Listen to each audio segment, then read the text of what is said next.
Girl, y'all tried this. Y'all tried it. Y'all already know what time it is. I got the black V-neck on.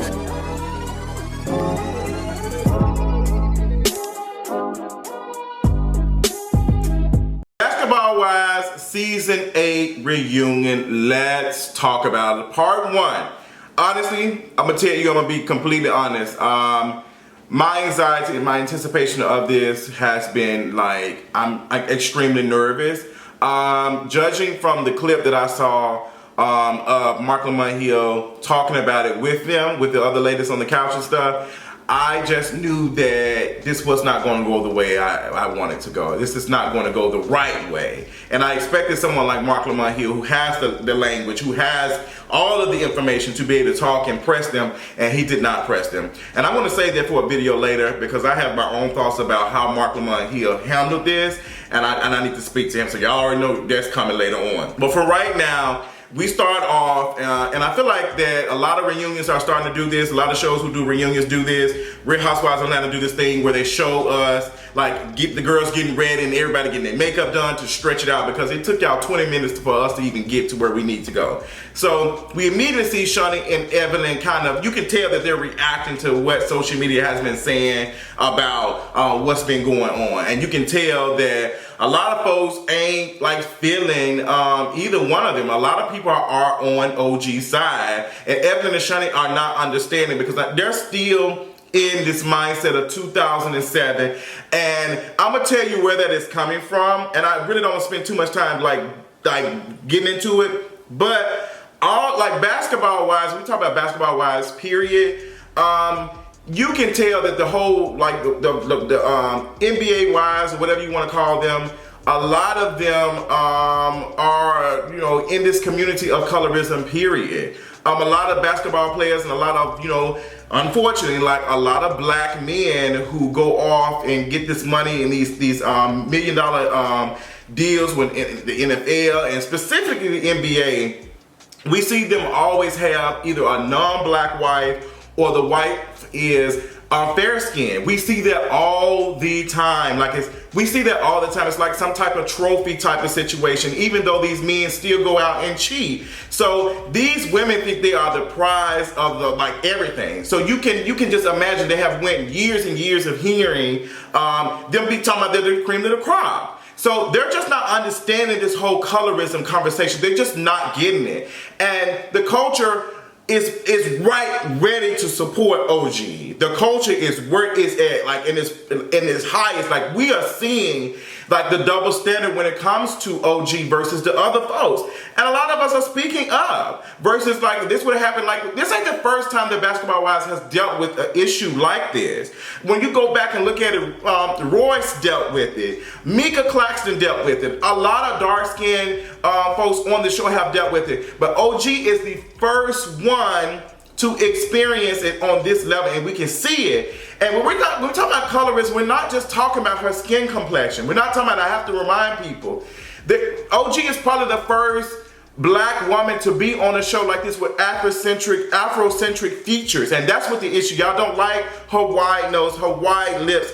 Y'all have a problem with that. Y'all do not. And if you look at OG is like, she is like a black woman that you see every day. I know a lot of black women that look like OG. And I like, when y'all try to use Kristen as the marker for black dark-skinned women, in Malaysia, you didn't even put yourself in that whole conversation of black women, dark-skinned women who feel a certain type of way. And I'm not going to get into the conversation of me thinking you bleach, because I think I have brought it up before, but I'm not sure. I think that you do probably use some foundation that's way lighter than what you are, but I'm not gonna hop into that. I'm gonna let you do what you wanna do.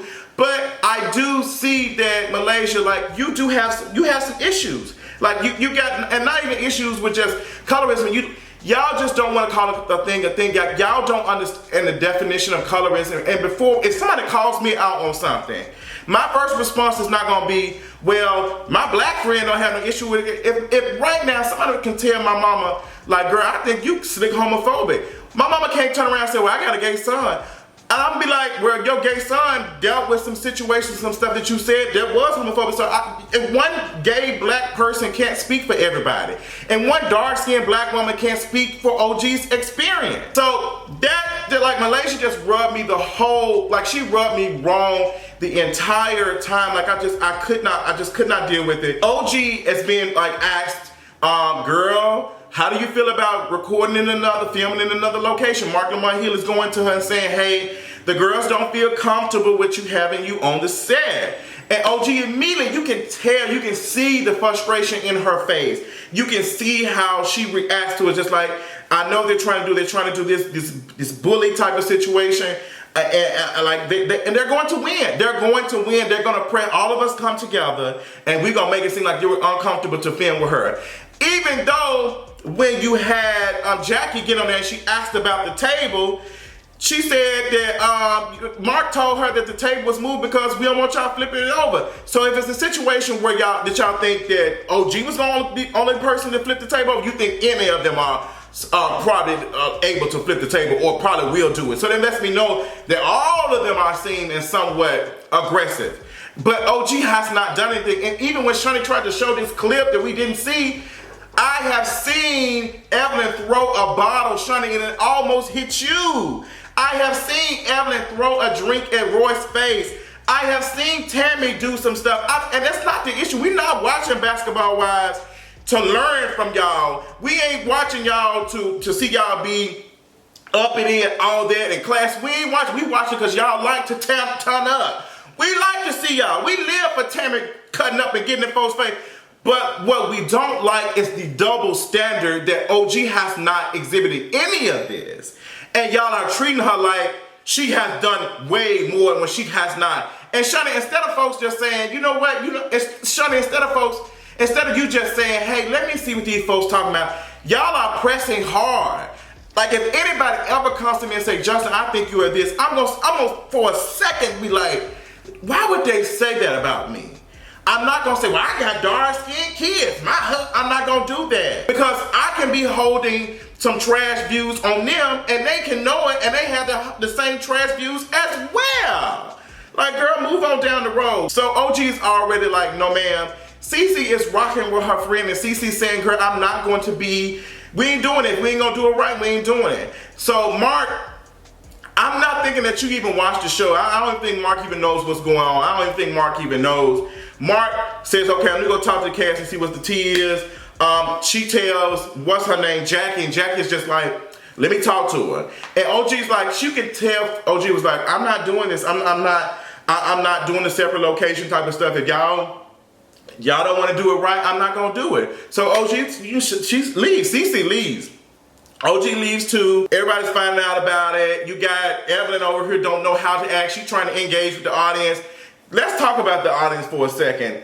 The audience, I can tell they don't watch Basketball Wives, and the demographic ain't strong. Y'all went and got some non-black folks, but y'all went and got some folks who are going to be completely neutral because they don't know anything. Not neutral because they watching and they don't know how to feel, but they don't have an opinion on it because they haven't been watching it. And that's what y'all do. That's why I don't trust the audience, because I know how y'all do when y'all pick, because I just talked about how the BET Hip Hop Awards did when it came to picking folks. They don't want folks that are opinionated. They want folks with a certain type of complexion, a certain type of look. And I feel like that's what y'all did on Basketball Wives for the reunion. I feel like y'all did that too. And I'm not here for asking the audience if they agree with colorism or not. I'm glad that Marc did bring up the point that just because y'all don't agree does not mean that her feelings are not warranted. Now, I did agree with Marc on that, but I feel like it's some bull crap. So we start, and Marc is telling them, he said, girl, we missing some people. He introduced me, he said, we missing some folks. Somebody some gold boots, thinking they are majorette or something,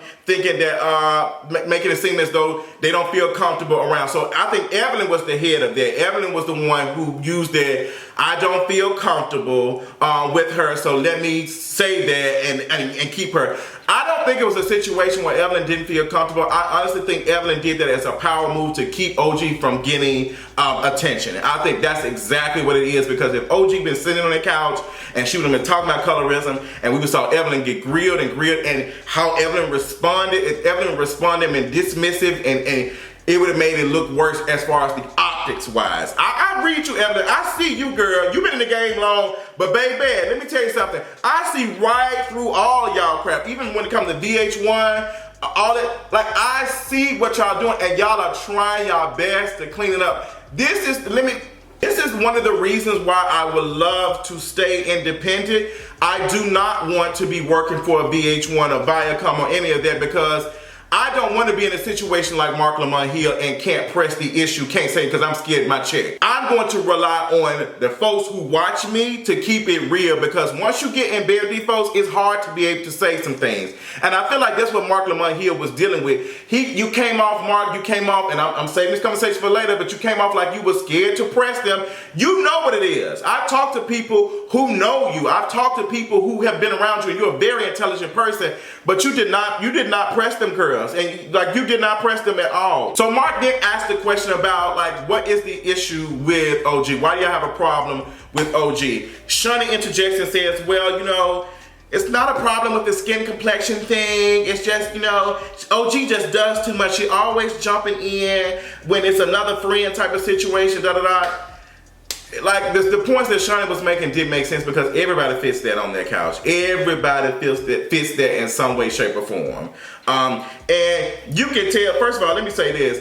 I don't trust you, Shaunie, Malaysia, or Evelyn to speak on colorism or race, anything, because the way y'all respond and said, we're not going to do the race thing, we're not going to do the race thing. There is no such thing as the race thing. It's only racism. And any black person that's out here in 2019 saying that black folks are using the race card, don't trust them. Their opinion on racism and colorism ain't gonna be the tea, because they think that black folks really have a race card when we got a white woman that sit up here and got convicted to 10 years for killing an unarmed black man while they was in their own home. A police officer at that. And then you got a black judge right there getting off their bench, hugging them.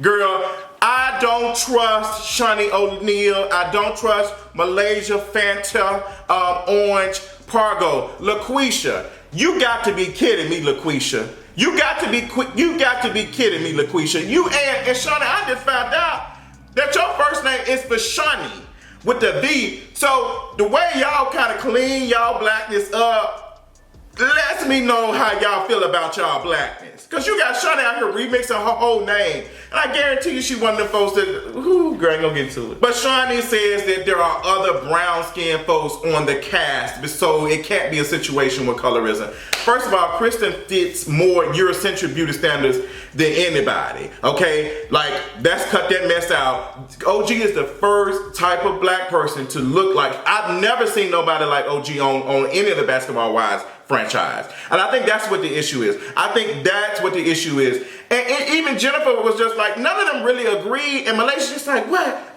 Y'all really believe that? Y'all really believe that? Like, Kristen can't speak for every black woman. And y'all use Kristen as like the trophy. Y'all use, the way y'all call OG is not the way y'all would engage if y'all was upset at a Jennifer or or Kristen. Y'all will use classism, y'all will say they broke, they're irrelevant, but the way y'all engage and call OG ugly, that's why I want y'all to, that's the question I would have asked. Why do you think OG is ugly? Then we would have got into the conversation of what colorism is and how y'all view her.